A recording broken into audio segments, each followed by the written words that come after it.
Vivimos en una era de falsificación y decadencia. Todo aquello que es noble, heroico y viril ha sido desfigurado por las fuerzas del mundo moderno, que buscan reducir la espiritualidad a un sentimentalismo vacuo o una servidumbre sin alma. Entre las muchas mentiras impuestas a los hombres de nuestro tiempo, una de las más insidiosas es la que busca desvirtuar la verdadera esencia del paganismo tradicional.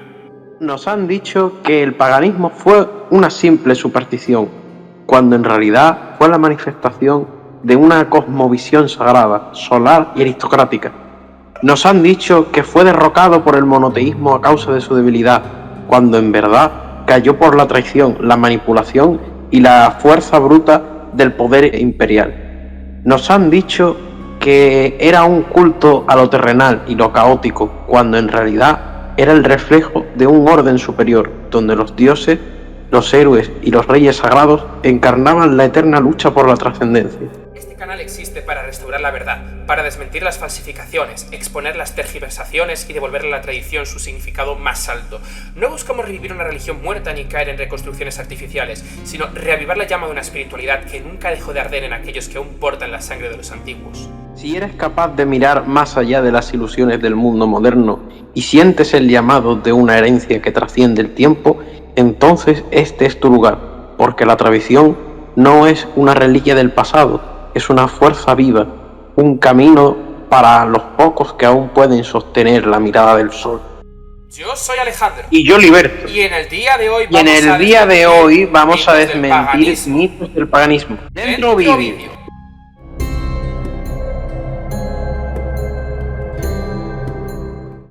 Los milagros pueden definirse como sucesos extraordinarios presenciados por testigos que no pueden explicarse como efectos del poder humano o por las leyes de la naturaleza. Se atribuyen por ello con frecuencia a la intervención de un ser sobrenatural. En este sentido, un acto de curación puede considerarse un milagro, pues requiere de un sanador de condición divina o que es especialmente asistido por un ser superior que actúa a través de él. Esta es la definición que nos da McCulloch. La palabra griega dynamis abarca muy bien los conceptos de que no se puede separar la magia de los milagros, pues la magia produce efectos milagrosos en tanto que los milagros pueden atribuirse a la magia. Ahora veamos el caso de uno de los personajes más relevantes de la antigua Grecia. Se trata de Asclepio, el dios de la medicina y la curación y quien realizó curaciones milagrosas durante su paso por la tierra. Todo comienza en Trica, localizada en la religión de Tesalia. Asclepio era hijo de Apolo, dios del sol, la música y la profecía, y de Coronis, una mortal. La historia cuenta que Coronis, estando embarazada de Asclepio, le fue infiel a Apolo. Al descubrir esto, Apolo, en un arrebato de celos, hizo que su hermana Artemisa matara a Coronis con una flecha. Sin embargo, antes de que el cuerpo de Coronis fuera consumido por las llamas, Apolo decidió salvar al niño aún no nacido de sus entrañas. Así, de su madre moribunda, Apolo extrajo a Asclepio, llevándolo a ser criado por el sabio centauro Quirón.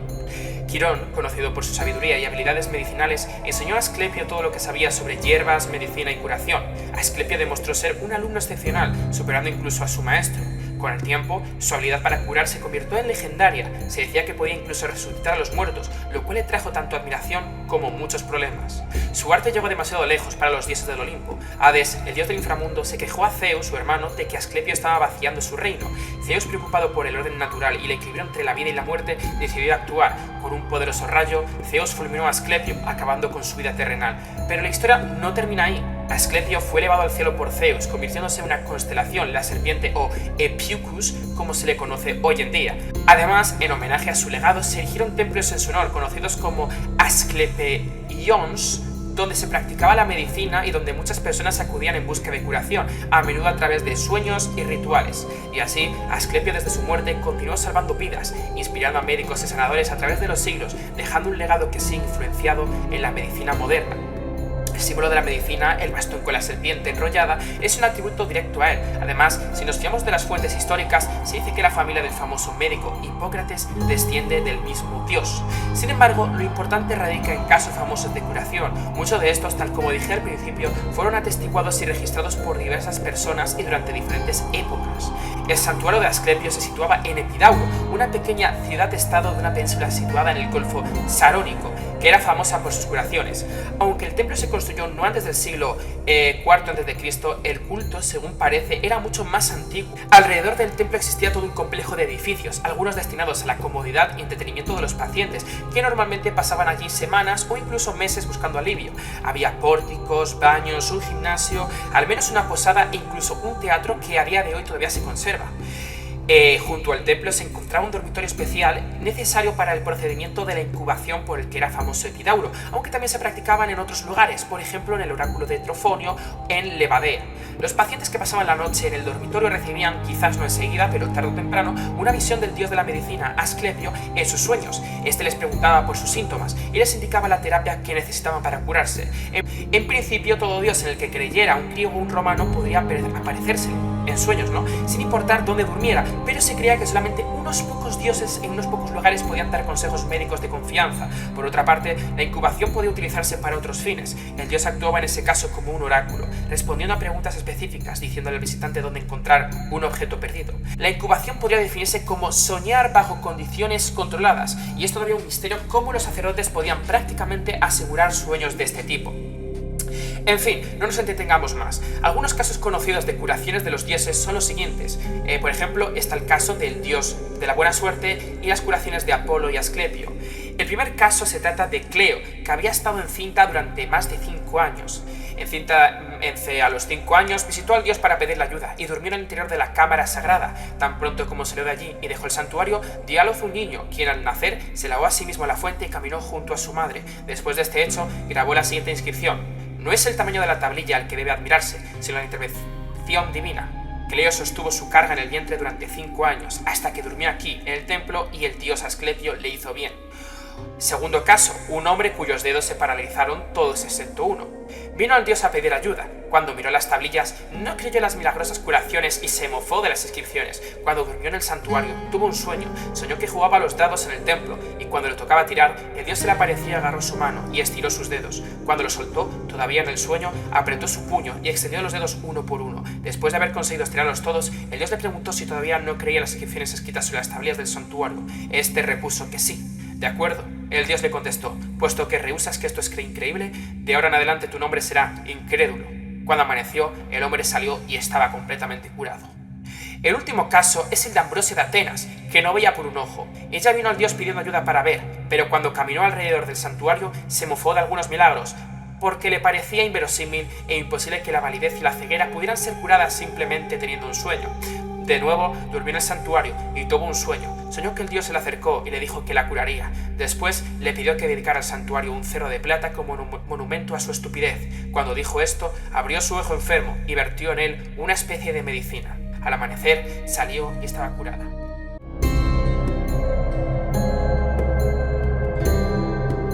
No existen suertes algunas de paganismo separado, sino una tradición con T mayúscula, primordial, que se expresa de distintas maneras según cada raza y su particular espíritu. El paganismo auténtico no es un cúmulo de religiones aisladas, ni una mera colección de mitologías dispares, sino manifestaciones locales de principios universales que se encarnan en los distintos pueblos de acuerdo con su naturaleza y destino. Lo que cambia es la forma, no la esencia. La adaptación a una determinada civilización, no el principio rector que la inspira. Así, el Zeus helénico, el Júpiter romano o el Deus Pitar védico derivan de una misma raíz aria, representando la figura del dios celeste, padre de los dioses y de los hombres, soberano del rayo y de la ley cósmica, Dharma o Fas. En todos los casos, este principio supremo es más que una simple deidad antropomórfica, es la encarnación de la soberanía espiritual y metafísica, el orden trascendente que rige el cosmos y que se manifiesta a través de los reyes, pontífices y guerreros iniciados. De igual modo, el dios Mitra es adorado en las manifestaciones paganas, védicas, persas y romanas, compartiendo no solo el arquetipo del guerrero solar y el mediador entre el cielo y la tierra, que también, sino además el mismo epíteto teónimo, lo que evidencia una transmisión ininterrumpida de su esencia sagrada a través de diversas civilizaciones. Mitra es el símbolo de la fidelidad y de la fuerza ordenadora, el que establece pactos con los hombres y los dioses, asegurando la estabilidad del cosmos y la jerarquía natural de los seres. Este reconocimiento de una tradición única nos permite trascender la visión fragmentaria y comprender que todas las formas superiores de paganismo son expresiones de una única sabiduría primordial. La tradición no es una invención humana ni una construcción cultural relativa, sino la manifestación de un orden eterno que precede a cualquier civilización y que persiste más allá de los ciclos históricos. En este sentido, la diversidad de los cultos paganos no es más que una diferenciación secundaria dentro de una misma estructura metafísica, donde cada pueblo, cada raza, ha desarrollado su propia manera de participar en el misterio sagrado. Los dioses no son meras figuras mitológicas o invenciones poéticas, sino principios de orden metafísico, fuerzas reales que rigen la existencia en todos los niveles. El paganismo tradicional no es, pues, un politeísmo arbitrario, sino una concepción profundamente jerárquica del universo, donde las deidades representan aspectos específicos de un principio único y trascendente. En su cima se encuentra la divinidad suprema de cada tradición, cuyo poder se refleja en la autoridad espiritual y en la realeza sagrada. Lo que cambia no es el principio, sino la forma en la que se reviste según la tierra y la sangre de quienes lo reciben. En este sentido, las formas más puras del paganismo no son aquellas que han degenerado en superstición o en un sentimentalismo naturalista, sino aquellas que han sabido mantener la conexión con la tradición uránica, solar, tónica, con la herencia de los dioses hiperbóreos y de los linajes sagrados. Por ello, recuperar el paganismo en su sentido más profundo no significa un simple regreso a mitologías folclóricas o a prácticas externas, sino una reanudación de la vía de la realización espiritual, de la conexión con los principios arquetípicos que han guiado a las civilizaciones heroicas, en un retorno a la cosmovisión de los hombres de la tradición, para quienes la vida no era una mera existencia profana, sino una participación activa en el orden sagrado del cosmos.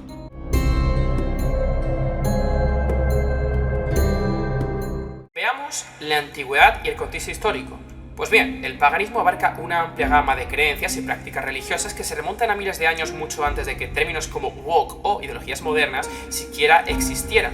Las interpretaciones y prácticas de estas religiones eran muy diferentes de las preocupaciones sociales y políticas contemporáneas. Como dije antes, el paganismo no es una religión singular, sino un término amplio que engloba muchas tradiciones diferentes, cada una con sus propias deidades, mitos y costumbres. No hay una doctrina uniforme que pueda ser etiquetada como woke o no. Algunas tradiciones paganas históricas incluían prácticas que, vistas desde una perspectiva moderna, podrían considerarse opresivas, como la esclavitud, el sacrificio humano o incluso la inferiorización de ciertos grupos, como minorías sociales.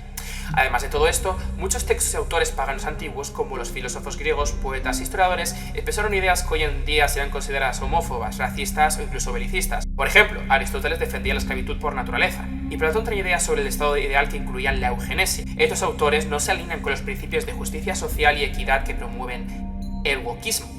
Tradicionalmente, las religiones paganas no tenían como objetivo principal la reforma social o política. Aunque los rituales religiosos podrían influir en la política, como en la antigua Roma con los augures, la motivación principal era la devoción a los dioses, la búsqueda de armonía con la naturaleza o el mantenimiento del orden cósmico, no la promoción de agendas políticas modernas. A todo esto, cualquier intento de alinear el paganismo con ideologías modernas como el wokismo es una interpretación contemporánea que no necesariamente refleja las intenciones o prácticas de los antiguos paganos.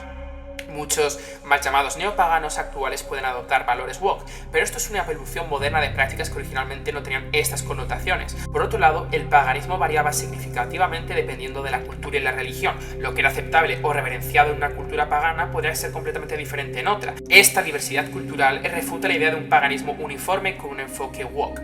Por tanto, las religiones, incluidas el paganismo, tienden a centrarse en lo sagrado, lo ritual, lo espiritual y la relación entre humanos y lo divino. Aunque puedan tener implicaciones sociales o políticas, su propósito principal no es promover una agenda política específica como tal, por lo que argumentar que el paganismo no es progresista se basa en reconocer la naturaleza profundamente histórica, diversa y a menudo apolítica de las prácticas paganas antiguas, contrastando con las interpretaciones contemporáneas que pueden querer alinear estas religiones con movimientos sociales recientes. Así que, en conclusión, recordemos que aunque pueden existir ciertas personas que se consideren con alguna índole política, ya sea liberalismo, marxismo, tercera posición y demás, las opiniones o acciones de ciertos individuos no representan a una religión completa, ya que afirmar esto sería cometer un sesgo de representatividad, dejándonos llevar por nuestros atajos mentales y actuando meramente como tacaños cognitivos que buscan argumentar en contra sin informarse siquiera un poco sobre aquello que no les gusta.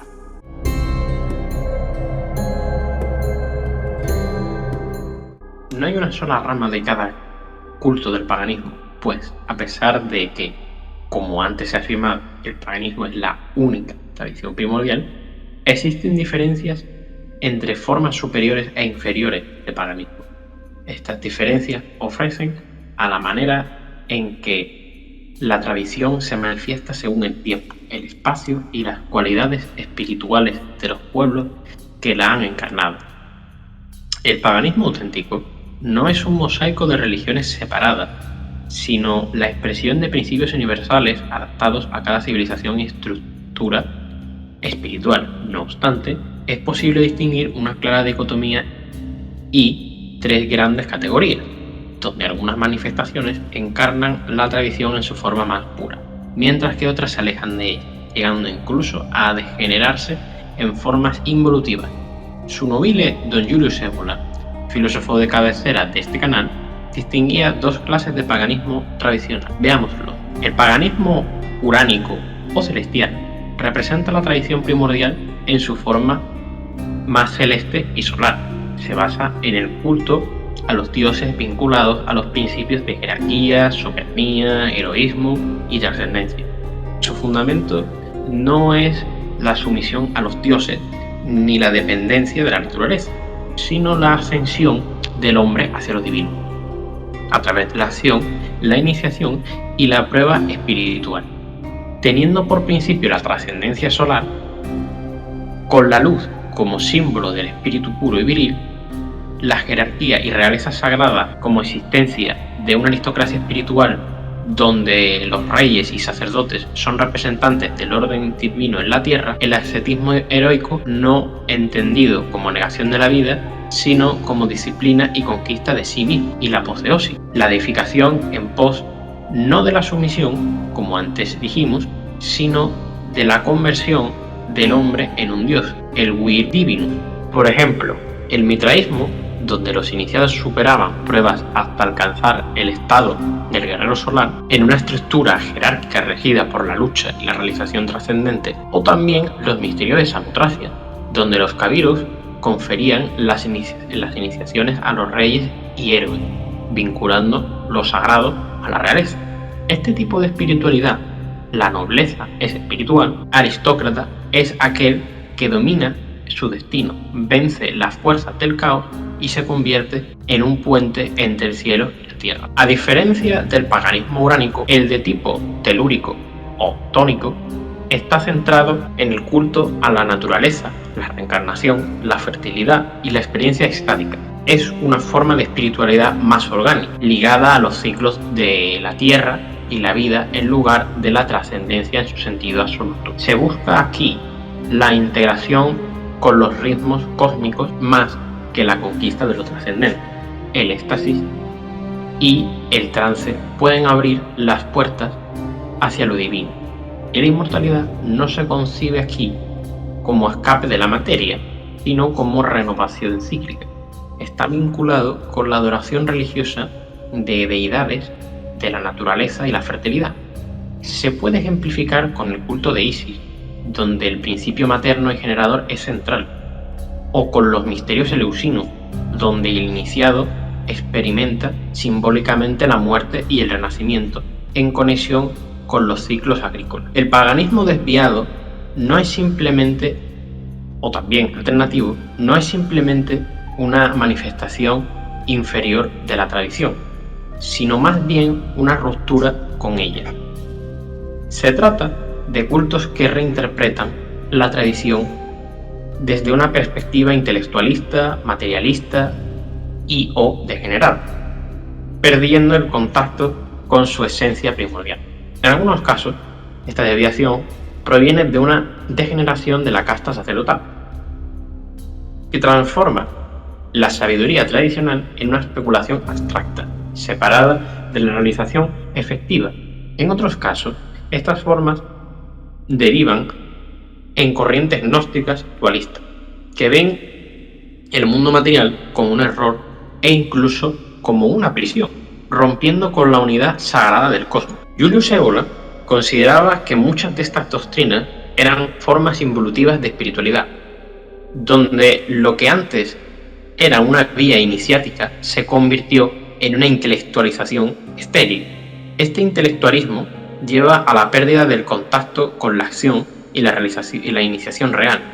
Su dualismo mente-cuerpo supone una separación radical entre espíritu y materia, rompiendo la unidad tradicional. Su materialismo esotérico reduce el conocimiento sagrado a una ciencia profana, y su espiritualidad pasiva sustituye la vía heroica por una actitud contemplativa o escapista.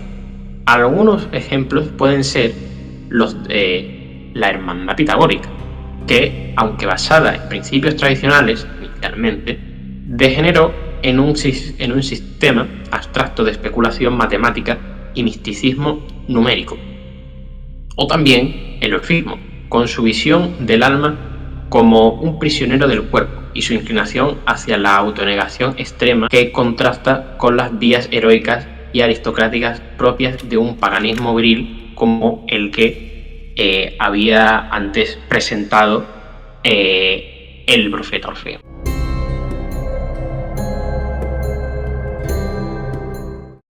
Los mitos más extendidos es que el paganismo es cosa del pasado. Esto es totalmente falso, pues afirmar que una religión tiene mayor o menor validez según su número de adeptos o antigüedad demuestra un trasfondo de que aquella persona que critica está más interesada en preservar una tradición por su estética, cultura e incluso por creencias personales. Los dioses paganos, a diferencia de las figuras históricas humanas, no pueden morir. Su naturaleza es eterna, existiendo más allá del tiempo y las limitaciones humanas. Esta cualidad de inmortalidad significa que su influencia y presencia en la conciencia humana no se ha desvanecido con el tiempo. Siguen siendo fuentes de inspiración, devoción y estudio. Aunque el cristianismo se expandió y dominó gran parte del mundo occidental tras la caída del Imperio Romano, los dioses paganos nunca fueron completamente olvidados. Su legado se mantuvo vivo a través de la literatura, el arte, la filosofía y las tradiciones folclóricas. Las obras de autores clásicos, los mitos y las historias han mantenido viva la memoria de estas deidades en la cultura occidental y más allá. Desde la caída del Imperio Romano nunca han dejado de existir cultos paganos. En algunas regiones, las prácticas paganas simplemente se adaptaron o se disfrazaron bajo el cristianismo, sincretismo, pero siguieron existiendo. En otras áreas, como en partes del norte de Europa, el paganismo mantuvo una fuerte presencia hasta mucho después de la cristianización oficial. En la era moderna, el renacimiento del paganismo, conocido como el reconstruccionismo pagano, ha visto el resurgimiento de cultos a los antiguos dioses, con grupos como el Camino Romano hacia los dioses, los neurodruidistas y la hetenería, practicados abiertamente. El paganismo ha experimentado un renacimiento significativo en los últimos siglos, especialmente desde el siglo XIX, con el romanticismo, el interés creciente en el folclore y las tradiciones antiguas. Este revival ha llevado a la creación y adaptación de prácticas religiosas que buscan conectar con los antiguos dioses de diversas maneras, demostrando que estas creencias no solo no han desaparecido, sino que se han adaptado a la vida moderna. La alfabetización universal, la educación pública, el acceso a internet o a libros clásicos ha llevado a que cualquier persona pueda investigar fácilmente sobre las religiones y no dejarse llevar por la opinión de unas pocas personas o tragarse bulos sobre las mismas. Hoy en día, cualquier persona puede investigar por su propia cuenta las verdades que ciñen estas religiones y ver por sí mismo cuáles son las verdades o mentiras que se cuentan sobre ella. Por tanto, dejarse llevar por mitos populares es más digno de la ignorancia que de una opinión mínimamente respetable. Más allá de Europa, muchas culturas alrededor del mundo mantuvieron y mantienen prácticas que podían ser consideradas paganas o politeístas, demostrando que el paganismo es un fenómeno global, desde el shintoísmo en Japón hasta las prácticas de las religiones indígenas en América, África, Asia y Oceanía. Los dioses y espíritus de la naturaleza continúan siendo adorados. En muchas partes del mundo, el paganismo ha obtenido reconocimiento legal como religión, por ejemplo Grecia, lo que permite a sus practicantes celebrar rituales, casarse bajo sus ritos y educar sobre sus tradiciones. Este reconocimiento oficial es un testimonio de que el paganismo no es una reliquia del pasado, sino una parte viva de la diversidad religiosa actual. El paganismo, por tanto, no es una cosa del pasado, porque sus dioses son eternos, su memoria ha sido preservada y revitalizada, sus cultos nunca cesaron completamente y han encontrado nuevas formas de expresarse y existir en el mundo contemporáneo.